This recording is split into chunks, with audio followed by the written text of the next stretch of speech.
mbokk yi asalaamaaleykum amati mbégte dajuwaat ak yéen indil leen xibaari météo yi ñoo ngi xaarandi guddi goo xam ni dina xaw a sedd tuuti waaye nag asamaan si dina xaw néew tuuti ay niir ëllëg nag incha allah buñ ci yegsee asamaan soosu noonu moom la ngi xaarandi ba tey asamaan soo xam ni du am niir daanaka lu dul ci dëkk bi si peggu géej bi nga xam ne moo féete diggante Ndar jàpp Ndakaaru mbokk yi nag wàllum température ñoo ngi xaarandi ay température yu xaw a kawe tuuti rawatina nag diggante Bakel ak Tambacounda nga xam ñoo ngi fay xaarandi ñeent fukki degré ñu xool suñu natal image satellitale ak asamaan si nga xam ni mi ngi wéy di am ay tuuti niir rawatina nag diggante Ndar géej ak Ndakaaru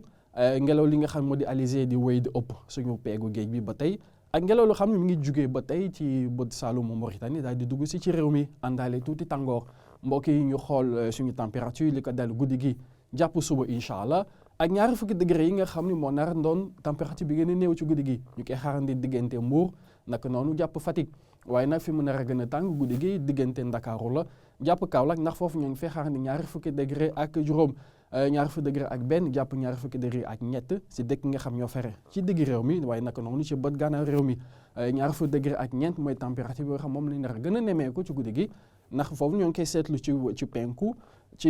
bët Saalum réew mi ci féete penku waaye nag ci Casamance bi yëpp dak noonu dem ba Kolda mbokk yi suba incha allah buñ ci yegsee asamaan soosu nag moom la ñu nar a gis ba tey nga xam ni dana xaw a néew tuuti ay niir lu ko dalee ci bët Saalum réew mi yëpp digg bi waaye nag jàpp côté penku ci penku moom sax lañ fay descendi diggante Bakel jàpp Tambacounda ñu fay xaarandi ñeent fukki degré ak benn waaye ñeent fukki degré itam ci Tambacounda ci bët Saalum réew mi ñoo ngi xaarandi fanweeri degré ak ñeent ci Ziguinchor fanweeri degré ak juróom Sédhiou fanweeri degré ak juróom benn diggante Kolda jàpp Kédougou digg réew mi ñoo ngi xaarandi température yoo xam mi ngi dalee diggante fanweeri degré ak juróom benn jàpp fanweeri degré ak juróom ñaar fii ci Diourbel ci bët gànnaar réew mi ñoo ngi xaarandi fanweeri degré ak juróom